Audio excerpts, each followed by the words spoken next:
มากนะหลงรักเพราะความโชคร้ายคุณโดนเข้าบ้างครวญครางทำเพื่อนใกล้ตายวันนี้ที่คุณแพ้พ่ายเพราะล้มละลายทางศีลธรรมอย่าเห็นผู้หญิงเป็นของเล่นลองสนองความรักจงมองไตรตรองเสียใหม่จะไม่เพลอใจ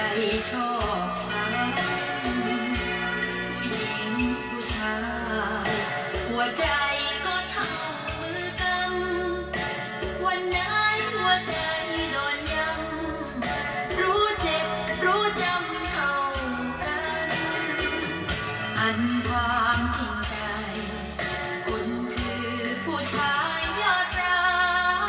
เห็นคุณเจ้าชู้มากนักต้องหักหัวใจให้หัน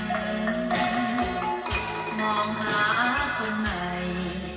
ที่ใจจริงแท้พอกันยิ่งหาก็ยิ่งหวานวันเจอแต่เขี้ยวตันทุก